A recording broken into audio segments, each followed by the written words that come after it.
ಹರೇ ಶ್ರೀನಿವಾಸ. ಜಯತಿ ಹರೇರಚಿಂತ್ಯ ಸರ್ವದೇವೈಕವಂದ್ಯ ಪರಮಗುರುರಭೀಷ್ಟ ವಾಪ್ತಿದ ಸಜ್ಜನಾನಾಂ ನಿಖಿಲ ಗುಣಗಣಾರ್ನೋ ನಿತ್ಯ ನಿರ್ಮುಕ್ತ ದೋಷಃ ಸರಸಿಜನಯನೋಸೌ ಶ್ರೀಪತಿರ್ ಮಾನದೋ ನಃ ಜೈತ್ಯಜೋ ಅಖಂಡ ಗುಣೋರುಮಂಡಲಃ ಸದೋದಿತೋ ಜ್ಞಾನಮರೀಚಿಮಾಲಿ ಸ್ವಭಕ್ತ ಹಾರ್ದೋಚ್ಚ ತಮೋ ನಿಹಂತ ವ್ಯಾಸಾವತಾರೋ ಹರಿರಾತ್ಮ ಭಾಸ್ಕರಃ ಜೈತ್ಯಜೋ ಅಕ್ಷೀಣ ಸುಖಾತ್ಮಬಿಂಬ ಸ್ವೈಶ್ವರ್ಯ ಕಾಂತಿ ಪ್ರತತ ಸದೋದಿತ ಸ್ವಭಕ್ತ ಸಂತಾಪ ದುರಿಷ್ಟ ಹಂತ ರಾಮಾವತಾರೋ ಹರಿರೀಶ ಚಂದ್ರಮಃ ಜೈತ್ಯ ಸಂಖ್ಯೋರು ಬರಾಂಬಪೂರೋ ಗುಣೋಚ್ಚ ರತ್ನಾಕರ ಆತ್ಮವೈಭವ ಸದಾತ್ಮಜ್ಞ ನದೀಭಿರಾಪ್ಯ ಕೃಷ್ಣಾವತಾರೋ ಹರಿರೇಕ ಸಾಗರ ಯದ್ದಿತಂ ತವ ಭಕ್ತಾನಾಂ ಅಸ್ಮಾಕಂ ನೃಹರೆ ಹರೆ ತದಾಶು ಕಾರ್ಯಂ ಕಾರ್ಯಜ್ಞ ಪ್ರಳಯರ್ಕಾಯಿತ ಪ್ರಭಾ ಹರಿಕಥಾಮೃತ ಸಾರ ಗುರುಗಳ ಕರುಣದಿಂದ ಪಣಿತು ಪೇಳುವೆ ಪರಮ ಭಗವದ್ ಭಕ್ತರಿದನಾದರದಿ ಕೇಳುವುದು ಆದರದಿ ಕೇಳುವುದು. ನಾವು ಹರಿಕಥಾಮೃತ ಸಾರದಲ್ಲಿ ವಿಭೂತಿ ಸಂಧಿಯಲ್ಲಿ 16 ಪದ್ಯಗಳನ್ನ ನೋಡಿದ್ದೀವಿ. ಮನವಚನ ಕಾಯದಿಂದ ಪ್ರದಕ್ಷಿಣೆ ಅಂತ ಆ 16ನೇ ಪದ್ಯವನ್ನ ನೋಡಿದ್ದೀವಿ. ಆ ಪದ್ಯದಲ್ಲಿ ದೇವರಿಗೆ ನಾವು ಮಾಡುವಂತ ಪ್ರದಕ್ಷಿಣ ನಮಸ್ಕಾರ ಅಂದ್ರೆ ಏನು ಮಾಡೋದು ಅಂದ್ರೆ ದೇವರು ಏನು ಕೊಟ್ಟಿದ್ದಾನೆ. ನಾವು ಪ್ರದಕ್ಷಿಣೆ ಬರ್ತೀವಿ. ಪ್ರದಕ್ಷಿಣೆ ಅಂದ್ರೆ ದೇವಸ್ಥಾನಕ್ಕೆ ಹೋಗಿ ದೇವರನ್ನ ಪ್ರದಕ್ಷಿಣೆ ಮಾಡೋದು. ಇದು ನಾವು ಮಾಮೂಲಾಗ ಮಾಡೋದು. ಇಲ್ಲಿ ದಾಸರು ಏನ್ ಹೇಳ್ತಾ ಇದ್ದಾರಂದ್ರೆ ಶಾಸ್ತ್ರ ಏನ್ ಹೇಳ್ತಾ ಇದೆ, ಮಾಡಿ, ಅದರಿಂದ ಪುಣ್ಯ ಬಂದೇ ಬರುತ್ತೆ. ನಾವು ಯಾವುದನ್ನ ಪ್ರದಕ್ಷಿಣೆ ಮಾಡ್ತೀವಿ? ದೇವರನ್ನ ಪ್ರದಕ್ಷಿಣೆ ಮಾಡ್ತೀವಿ. ದೇವರನ್ನ ಪ್ರದಕ್ಷಿಣೆ ಮಾಡ್ತೀವಿ. ದೇವರೆಲ್ಲಿ ಇದ್ದಾನೆ? ಆ ದೇವಸ್ಥಾನದಲ್ಲಿ ಎಲ್ಲ ಕಡೆನೂ ಇದ್ದಾರೆ. ವಿಭೂತಿಯಲ್ಲಿ ನೋಡಿದ್ದೀವಿ, ಎಲ್ಲ ಕಡೆ ವ್ಯಾಪ್ತಿಯಲ್ಲಿ ನೋಡಿದ್ದೀವಿ. ಎಲ್ಲ ಕಡೆ ಇದ್ದನು ಒಂದು ಕಡೆಯಲ್ಲಿ ಅವನು ಉರಿತಾನ, ಗರ್ಭಗುಡಿ ಅಂತ ಹೇಳ್ತೀವಿ. ಅಲ್ಲಿ ಹೋಗಿ ಪ್ರದಕ್ಷಿಣೆ. ಅಲ್ಲಿ ಏನಿದೆ? ನಮ್ಮ ಕೃಷ್ಣ ವಿಗ್ರಹ ಇದೆ. ಆ ವಿಗ್ರಹ ದೇವರ ಇಲ್ಲ, ವಿಗ್ರಹದಲ್ಲಿ ದೇವರ ಸನ್ನಿಧಾನ ಇದೆ. ಅದಕ್ಕೆ ಪ್ರದಕ್ಷಿಣೆ ಮಾಡ್ತೀವಿ. ATM ಮಿಷನ್ಗೆ ಹೋಗಿ ಅಲ್ಲಿ ವ್ಯಾಪ್ತನಾಗಿ ಭಗವಂತ ಇದ್ದಾನೆ ಅಂತ ಅದಕ್ಕೆ ಪ್ರದಕ್ಷಿಣೆ ಮಾಡಿ ನಮಸ್ಕಾರ ಮಾಡೋದಿಲ್ಲ. ಎಲ್ಲಿ ಒಲಿತಾನೋ ಅಲ್ಲಿ ಶಾಸ್ತ್ರಗಳು ಹೇಳಿದ್ದ ಅದು ಪ್ರಕಾರ ಒಲಿಯೋ ಜಾಗೆಯಲ್ಲಿ ನಮಸ್ಕಾರ ಮಾಡ್ತೀವಿ. ಇದು ಒಂದು, ಇದರಿಂದ ನಮಗೆ ಒಳ್ಳೇದು ಆಗತ್ತೆ. ಇನ್ನೊಂದು ಸ್ಟೆಪ್ ಹೈಯರ್, ಯೋಚನೆ ಮಾಡು ಅಂತ. ಏನು ಯೋಚನೆ? ಮನುಷ್ಯನಿಗೆ ದೇವರು ಏನು ಕೊಟ್ಟಿದ್ದಾನೆ ಅಂತ ಯೋಚನೆ ಮಾಡೋದು. ಏನು ಕೊಟ್ಟಿದ್ದಾನೆ ಮನುಷ್ಯನಿಗೆ? ಮನುಷ್ಯ ನನಗೆ ಅಂತ ಕೊಡು. ನನಗೆ ಅಂದ್ರೆ ಏನು? ಈ ದೇಹ ಅಲ್ಲ, ನಾನು. ದೇಹದಲ್ಲಿ ಜೀವ ಇದ್ದಾನೆ. ಅದಕ್ಕೆ ಜೀವ ಎಷ್ಟು ಕಾಲ ಇರುತ್ತೋ ಅದಕ್ಕೆ ಶ್ರೀಕಾರ ಎಲ್ಲ ಹಾಕ್ತೀವಿ. ಆ ಜೀವ ದೇಹವನ್ನ ಬಿಟ್ಟು ಹೋದಾಗ ಅದು ಬಾಡಿ, ಬರೀ ಬಾಡಿ ಅಂತ ಹೇಳ್ತೀವಿ, ಅದು ಅಂತ ಹೇಳ್ತೀವಿ. ಅಂದ್ರೆ ಜೀವ, ನಾನು ಅಂಬೋದು ಅಲ್ಲಿ ಜೀವ ಆಗತ್ತೆ. ನಾನು ಇರುವಂತ ದೇಹ ನನ್ನದಾಗತ್ತೆ, ನಾನು ಇರುವಂತ ಮನೆ ನನ್ನದಾಗತ್ತೆ. ಹೀಗೆ ಸೊ ಈ ಜೀವಕ್ಕೆ ದೇವರು ಏನು ಕೊಟ್ಟಿದ್ದಾನೆ ಇದು ಯೋಚನೆ ಮಾಡಿ. ಯಾಕೆಂದ್ರೆ ಆ ಫ್ಯಾಕಲ್ಟಿ ದೇವರು ಮನುಷ್ಯನಲ್ಲಿ ಇಟ್ಟಿದ್ದಾನೆ. ಏನು ಕೊಟ್ಟಿದ್ದಾನೆ ಇಲ್ಲಿ ಅಂದ್ರೆ ಮನ ವಚನ ಕಾಯಕ ಅಂತ ಅಲ್ಲಿ ನೋಡಿದ್ದೀವಿ. ಏನ್ ನೋಡಿದ್ದು? ದೇವರು ಏನು ಕೊಟ್ಟಿದ್ದಾನೆ? ದೇಹ ಕೊಟ್ಟಿದ್ದಾನೆ. ಏನು ದೇಹ ಅಂದ್ರೆ ಏನು? ಕಣ್ಣಿಗೆ ಕಾಣುವಂತ ಈ ಸ್ಥೂಲ ಆಕಾರವನ್ನೇ ನಾವು ದೇಹ ಅಂತ ಹೇಳ್ತೀವಿ. ಗುರುತು ಹಿಡಿಯಲಿಕ್ಕೆ ಆಗತ್ತೆ ದೇಹ. ಈ ದೇಹ ಏನು ವಿಶೇಷ? ಈ ದೇಹದಲ್ಲಿ ಇಂದ್ರಿಯಗಳಿದೆ, ನಮ್ಗೆ ಗೊತ್ತು. ಕಣ್ಣು, ಕಿವಿ, ಮೂಗು ಕಾಣುತ್ತಾ? ಅದು ನೋಡಿದ್ದೀವಿ. ಕಾಣೋದಿಲ್ಲ, ಅದು ಶಕ್ತಿ. ಆ ಶಕ್ತಿ ಇರುವಂತ ಕೇಂದ್ರವನ್ನ ಮುಟ್ಟಿ ನಾವು ಹೇಳ್ತೀವಿ ಕಣ್ಣು ಅಂತ ಕೇಂದ್ರ. ಹಾಗೆ ತಾನೆ ನಾವು ಡ್ರೆಸ್ ಎಲ್ಲ ಹಾಕೊಳ್ಳಿ ನಾನು ಅಂತ ಮುಟ್ತೀವಿ. ಯಾವುದನ್ನು ಮುಟ್ತಾ ಇದೀವಿ? ಬನಂಜಾಚಾರ್ಯ ಹೇಳೋ ತರ ಯಾವುದನ್ನು ಮುಟ್ತೀವಿ? ನಮ್ಮ ಬಟ್ಟೆಯನ್ನು ಮುಟ್ಟೆ ನಾನು ಅಂತ ಹೇಳ್ತೀವಿ.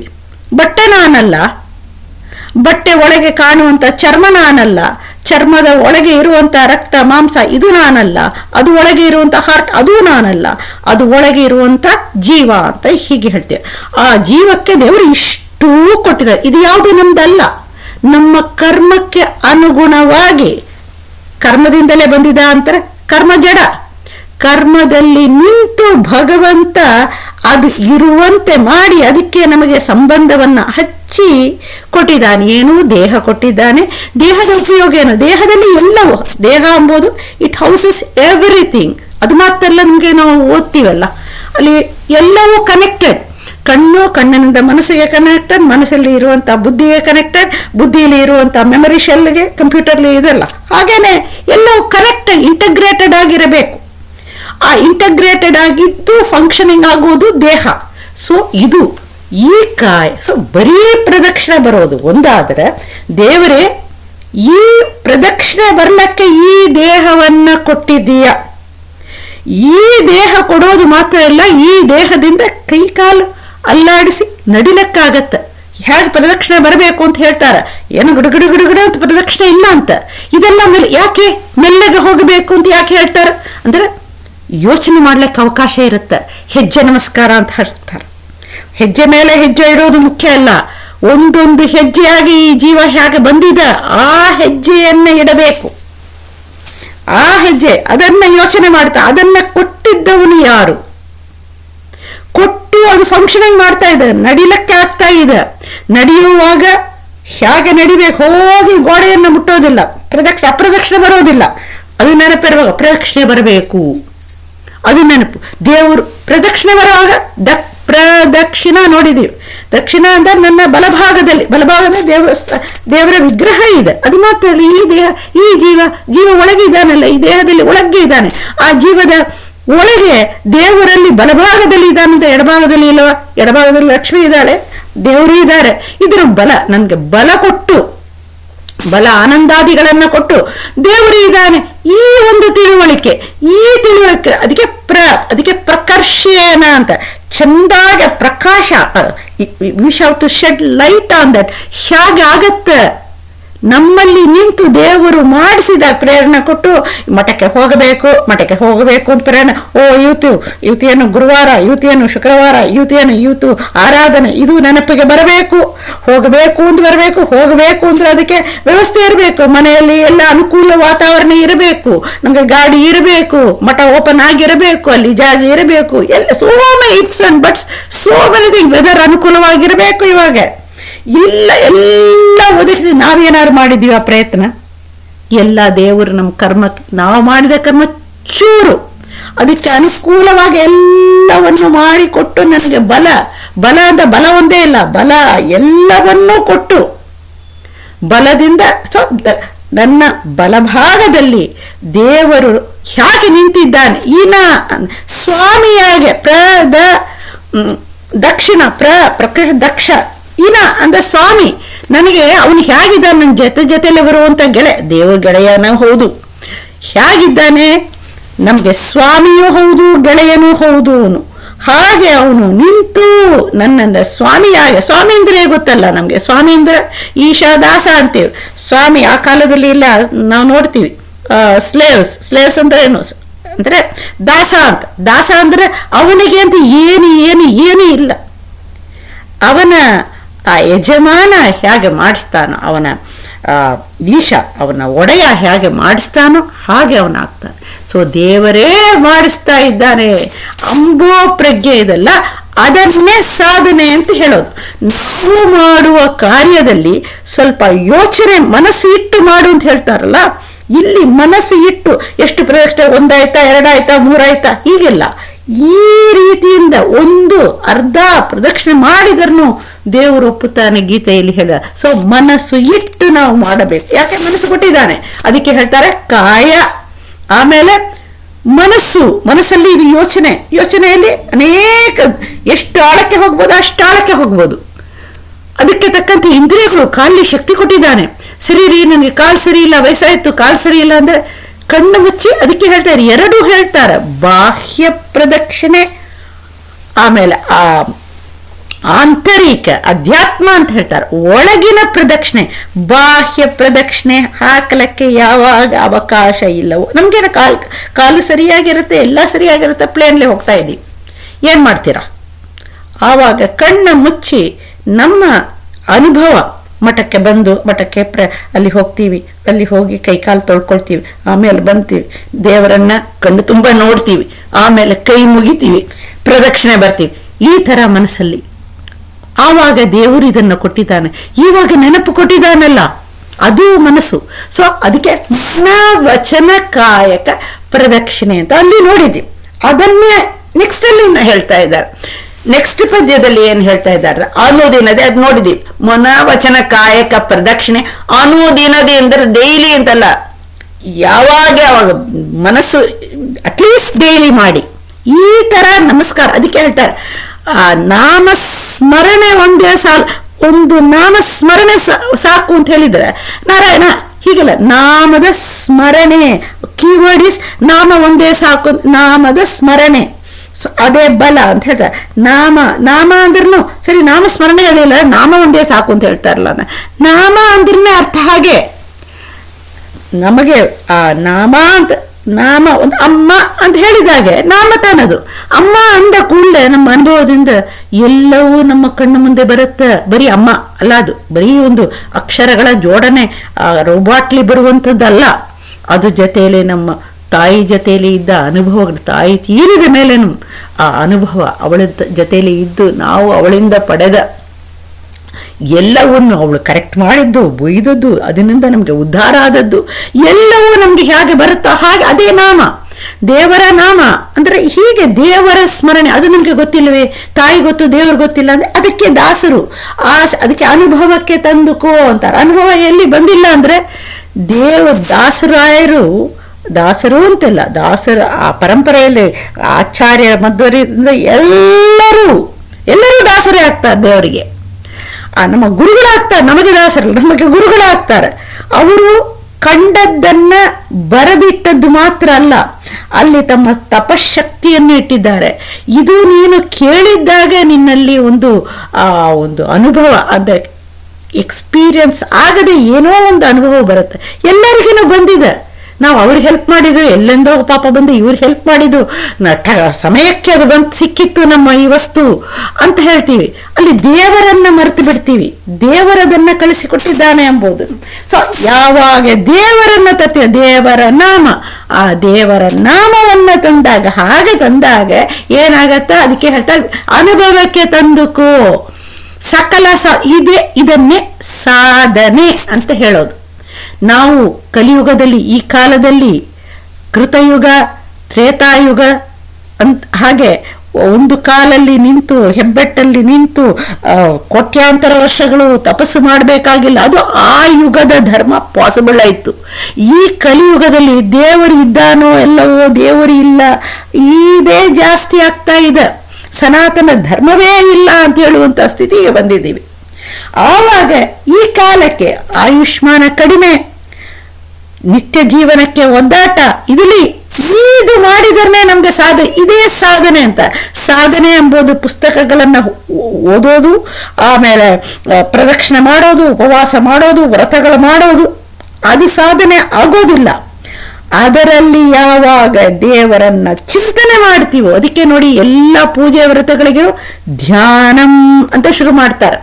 ದೇವರನ್ನ ಸ್ಮರಣೆ ಮಾಡಿ ಸಂಕಲ್ಪ ಏನು, ದೇವರು ಕೊಟ್ಟಿದ್ದಾನೆ. ಈ ಬ್ರಹ್ಮಾಂಡ ಸೃಷ್ಟಿಯಿಂದ ಅದು ಬರುತ್ತೆ ನೋಡಿ, ಆದ್ಯ ಬ್ರಹ್ಮನೇ. ಅಲ್ಲಿಂದ ಮಾಡ್ಕೊಂತ ದೇವರ ಚಿಂತನೆ ದೇವತೆಗಳ ಮೂಲಕವಾಗಿ ಮಾಡೋದು. ಅದೇ ಪುರುಷ ಸೂಕ್ತನೂ ಹೇಳುತ್ತೆ. ಪುರುಷ ಸೂಕ್ತ ದೇವರ ಮಹಿಮೆಯನ್ನು ಹೇಳುತ್ತೆ. ಅಂದ್ರೆ ದೇವರ ಮಹಿಮೆ ಏನು, ಎಲ್ಲವನ್ನೂ ಸೃಷ್ಟಿ ಮಾಡಿದ್ದಾನೆ ಎಂಬುದೇ ಅವನ ಮಹಿಮೆ ಆಗತ್ತೆ. ಅದನ್ನ ಯಾರು ಮಾಡಿ ತೋರಿಸಿದ್ದಾರೆ ಚತುರ್ಮುಖ, ಅದು ನೋಡಿದ್ದೀವಿ. ಅದಕ್ಕೆ ಇಲ್ಲಿ ಹೇಳುವಾಗ ನಮಸ್ಕಾರ, ಆ ಕಾಂಟೆಕ್ಸ್ಟ್ ನಮಸ್ಕಾರ ಎಂಬುದು ಇಲ್ಲಿ ಬರೋದು. ಷೋಡಶ ಉಪಚಾರ ಅಂದ್ರೆ ಏನು ಅಂದ್ರೆ ಇದೇ ಷೋಡಶ ಉಪಚಾರ ಅಂದ್ರೆ ಇದೆ. ಅರ್ಘ್ಯಂ ಸಮರ್ಪಯಾಮಿ, ಅದೇ ನೋಡಿದ್ದೀವಿ. ಏನು ಅಂತ ಒಂದು ಕ್ವಶನ್ ಬಂತು, ಅದಕ್ಕೆ ಇದು ಸ್ವಲ್ಪ ಎಕ್ಸ್ಪ್ಲೈನ್ ಮಾಡ್ತಾ ಇದ್ದೀನಿ. ಅದು ಏನು ಷೋಡಶ ಉಪಚಾರ ಅಂದ್ರೆ ಏನ್ರಿ ಅಂತ. ಷೋಡಶ ಉಪಚಾರ ಅಂತ ಬೇರೆ ಏನು ಇಲ್ಲ, ದೇವರು ನಮಗೆ ಕೊಟ್ಟಿರುವಂತ ಆ ಸ್ಮರಣೆ, ದೇವರ ಸ್ಮರಣೆ. ಏನು ಸ್ಮರಣೆ? ಅರ್ಘ್ಯಂ ಸಮರ್ಪಯ. ಅದು ಏನು ಷೋಡಶ ಉಪಚಾರ? ಏನ್ ನಾವು ಮಾಡ್ತೀವಿ? ಕೈಗೆ ನೀರು, ಕಾಲಿಗೆ ನೀರು, ಹೊಟ್ಟೆಗೆ ನೀರು, ಅದೇ ತಾನೆ ಅರ್ಘ್ಯ. ಕೈಗೆ ನೀರು, ಕೈ ತೊಳ್ಕೊಳಕ್ಕೆ ನೀರು, ಪಾದ್ಯ ಕಾಲು ತೊಳ್ಕೊಳಕ್ಕೆ ನೀರು, ಆಮೇಲೆ ಏನು ಆಚಮನ, ಹೊಟ್ಟೆಯಲ್ಲಿ ಸ್ವಲ್ಪ ಶಾಂತ ಆಗ್ಬೇಕು. ಎಲ್ಲ ಅಗ್ನಿ ಇರುವಂತ ಸ್ಥಾನ. ಕೈಯಲ್ಲಿನೂ ಅಂಗೈಯಲ್ಲಿ ಅಗ್ನಿಸ್ಥಾನ, ಅಂಗಾಲಲ್ಲಿ ಅಗ್ನಿಸ್ಥಾನ, ಹೊಟ್ಟೆ ಒಳಗೆ ಅಗ್ನಿಸ್ಥಾನ. ಎಲ್ಲದನ್ನು ಶಾಂತ ಮಾಡ್ತೀವಿ. ಯಾರನ್ನಾರು ಬಂದನ್ನು ಕೈ ಕಾಲು ಕೊಟ್ಟು ಆಸನದಲ್ಲಿ ಕೂಡಿಸಿ ಇದೇ ತಾನೇ ಮಾಡೋದು. ನಾವು ಇದೇ ತಾನೇ ಮಾಡ್ತೀವಿ.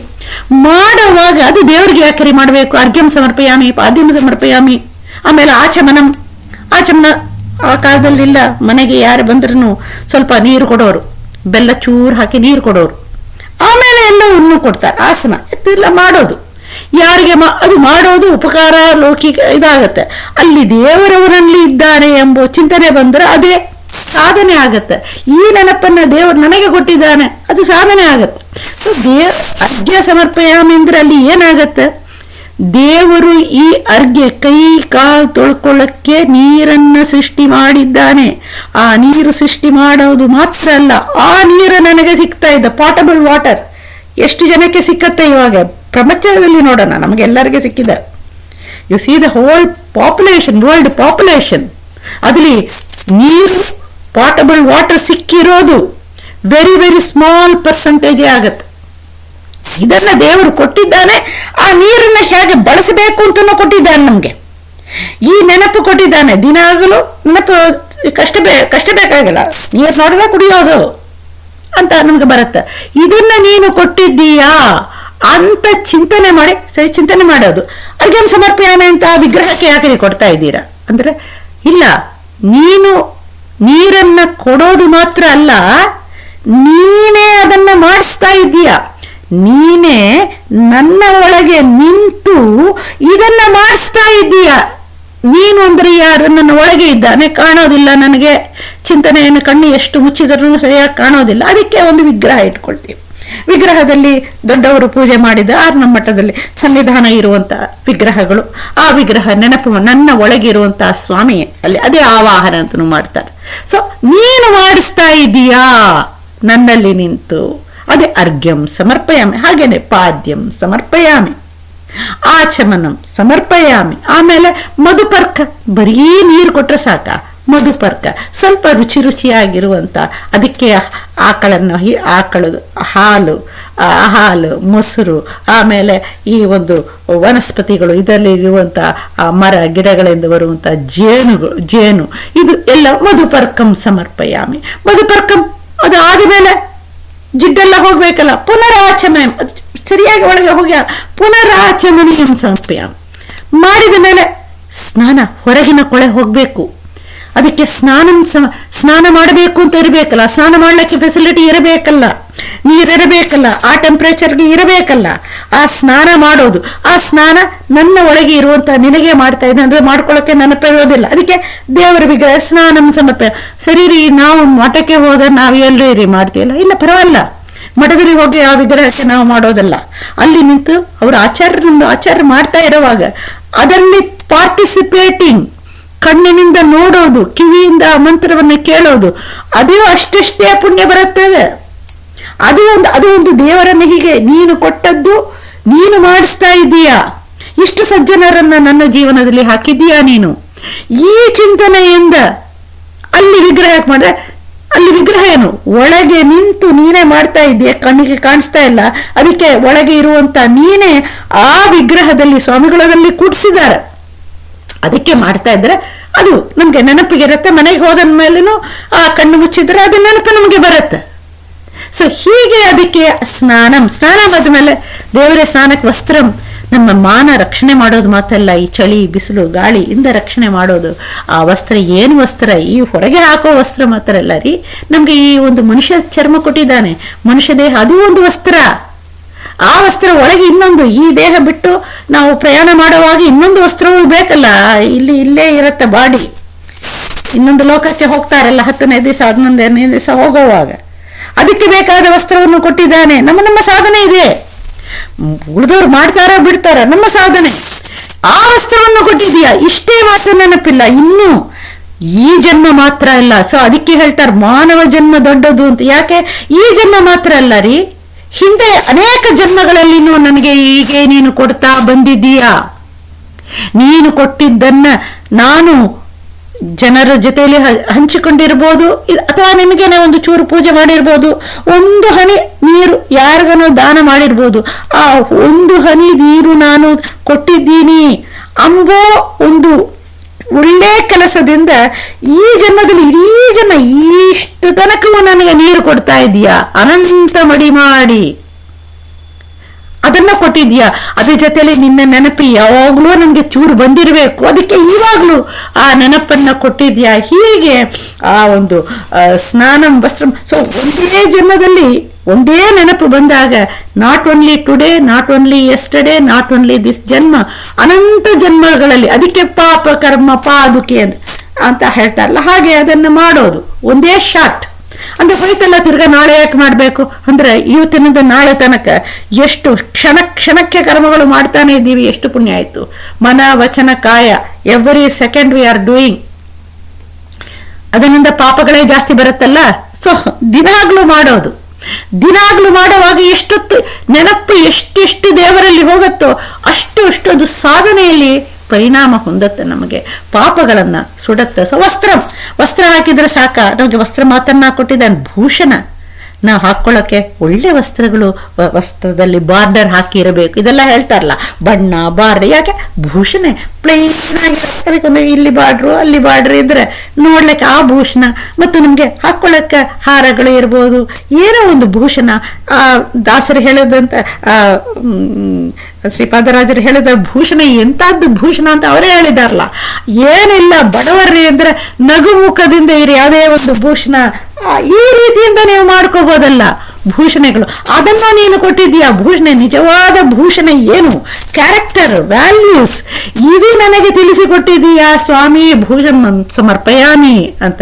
ಆಮೇಲೆ ಯಜ್ಞೋಪವೀತಂ ಅಂದ್ರೆ ನಾವು ಹೆಣ್ಮಕ್ಳು ಎಲ್ಲಿಂದ ಯಜ್ಞೋಪವೀತರಿ ಅಂದ್ರೆ, ಯಜ್ಞೋಪವೀತ ಅಂದ್ರೆ ಆ ಕಟ್ಟುನಿಟ್ಟು ಬರೋದು, ಬೇಸಿಕಲಿ ಆ ರೂಲ್ಸ್, ಅದು ಆ ಹಗ್ಗದಿಂದ ಇದು ಮಾಡಬಾರ್ದು.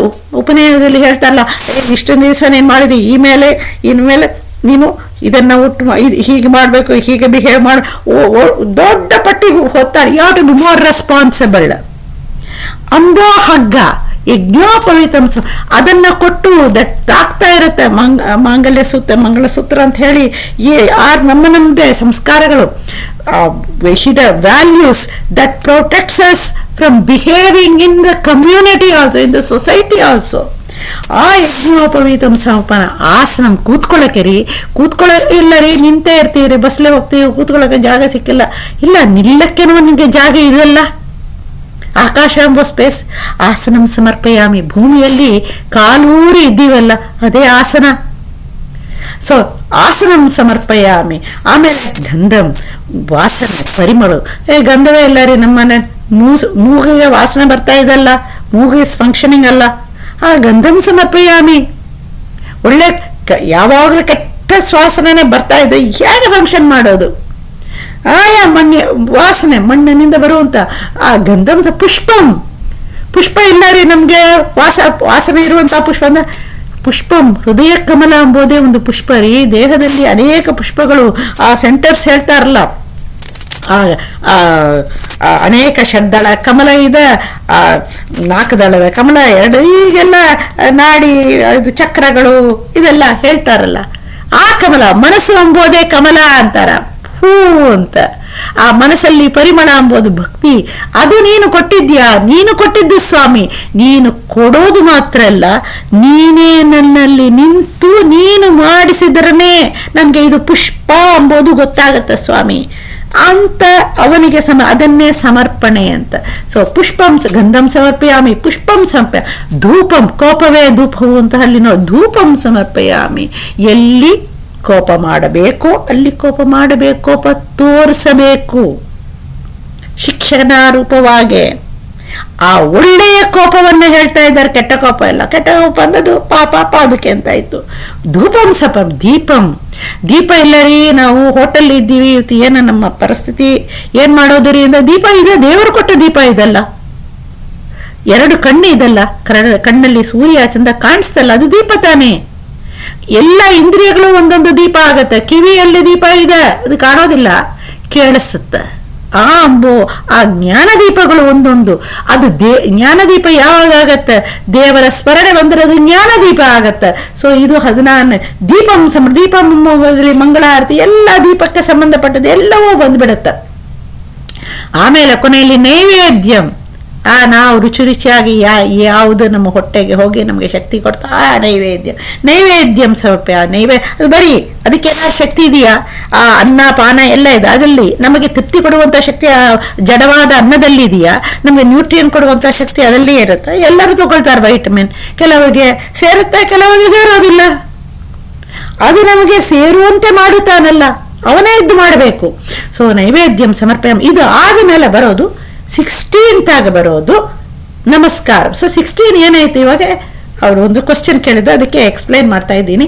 ಅರ್ಘ್ಯ, ಪಾದ್ಯ, ಆಚಮನ, ಮಧುಪರ್ಕ, ಪುನರಾಚಮನ, ಸ್ನಾನ, ವಸ್ತ್ರ, ಭೂಷಣ, ಯಜ್ಞೋಪವೀತ, ಆಸನ, ಗಂಧ, ಪುಷ್ಪ, ಧೂಪ, ದೀಪ, ನೈವೇದ್ಯ, ಅದ್ರ ಜೊತೆಯಲ್ಲಿ ನಮಸ್ಕಾರ ಅಂತ ಬರುತ್ತೆ. ಇಲ್ಲಿ ನಮಸ್ಕಾರ ಬಂದಾಗ ಅದೇ ನಮಸ್ಕಾರ ಅಂಬೋದು ಪ್ರತಿ ಸ್ಟೇಜಲ್ಲಿ ಇರುತ್ತೆ. ಹೇಗೆ ಅಂತ ನಾವು ಹೇಳೋದೇ ಅದು ನೋಡಿ. ಕೆಲವರು ಪುರುಷ ಸೂಕ್ತ ಹೇಳಿ ಆ ಒಂದು ರುಕ್ಕಿ ಹೇಳಿ ಅರ್ಘ್ಯಂ ಸಮರ್ಪಯಾಮಿ ಅಂತ, ಅರೆ ಅಷ್ಟೆಲ್ಲ ಆಗತ್ತೆ ಇಲ್ಲ. ಅದಕ್ಕೆ ನಮೋ ನಾರಾಯಣ ಅರ್ಘ್ಯಂ ಸಮರ್ಪಯಾಮಿ ಅದು ಹೇಳಕ್ಕಾಗಲ್ಲ ರೀ ನಮ್ಗೆ. ಓಂ ಹೇಳ್ಬಾರ್ದು, ಅದು ಹೇಳ್ಬಾರ್ದು, 3 ಗಂಟೆ ಇರುತ್ತಲ್ಲ. ಹೃದಯವನ್ನು ಮುಟ್ಕೊಳ್ತೀವಿ. ಅರ್ಘ್ಯಂ ಸಮರ್ಪಯಾಮಿ ಅಂದ್ರೆ ನನ್ನದಲ್ಲ. ಏನ್ ಹೇಳೋದು? ನಮೋ ಅಂತ ಹೇಳಿದ್ರು, ಪುರುಷ ಸೂಕ್ತ ಹೇಳೋದು. ಏನಲ್ಲಿ ವಿಶೇಷ? ಯಾವುದು ನನ್ನದಲ್ಲ. ನಮೋ ನಮಮ ನನ್ನದಲ್ಲ, ಎಲ್ಲವೂ ನೀನು ಕೊಟ್ಟು, ನೀನು ಇಟ್ಟು, ನೀನು ಮಾಡಿಸಿದ್ರೆ ಅದು ಆಗ್ತಾ ಇದೆ ಸ್ವಾಮಿ. ಅದಕ್ಕೆ ನಾನು ಸುಮ್ಮನೆ ನನ್ನನ್ನ ಒಂದು ವೆಹಿಕಲ್ ಆಗಿ ನೀನು ಮಾಡ್ಕೊಂಡಿದ್ದೀಯಾ.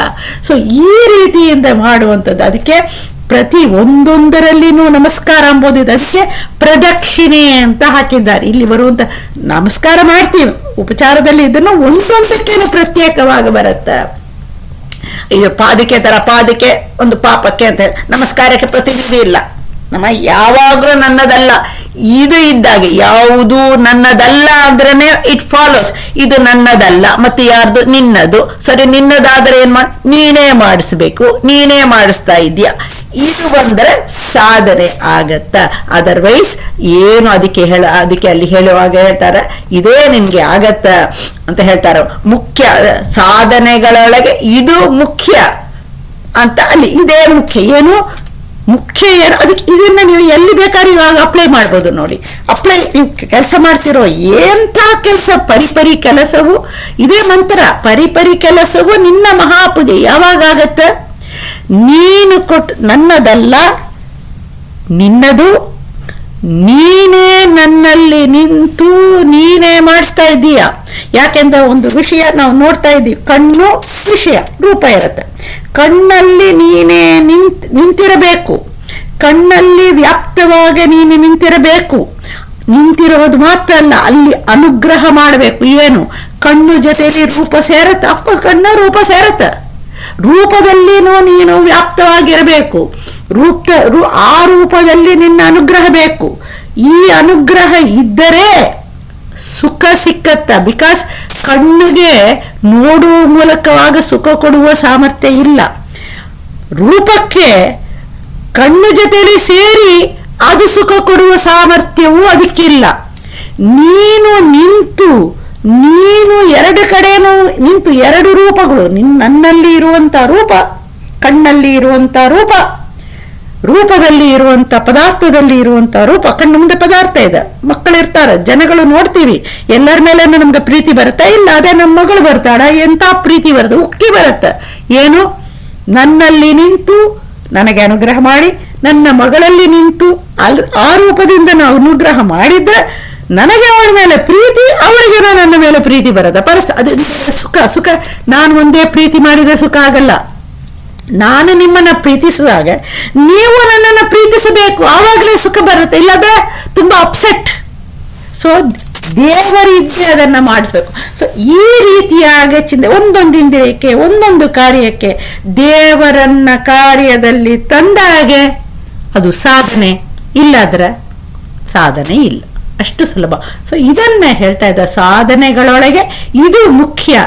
ಪಾಮರರಿಗೆ ಅದು ನೋಡಿದ್ದೀವಿ. ಸೊ ಇದನ್ನ ಹೇಳಿ ನೆಕ್ಸ್ಟ್ ಪದ್ಯಕ್ಕೆ ನಾಂದಿ ಹಾಕ್ತಾರೆ.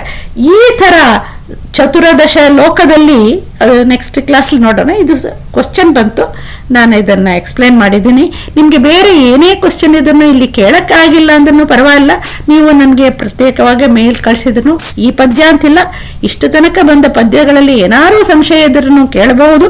ನನಗೆ ನನ್ನ ಗುರುಗಳು ಏನು ಹೇಳಿಕೊಟ್ಟಿದ್ದಾರೋ ಅದನ್ನು ಕಿಂಚಿತ್ತು ನಾನು ನಿಮಗೆ ಹೇಳಕ್ಕೆ ಪ್ರಯತ್ನ ಮಾಡ್ತೀನಿ. ಕೃಷ್ಣ ಅರ್ಪಣಮಸ್ತು. ಹರೇ ಶ್ರೀನಿವಾಸ.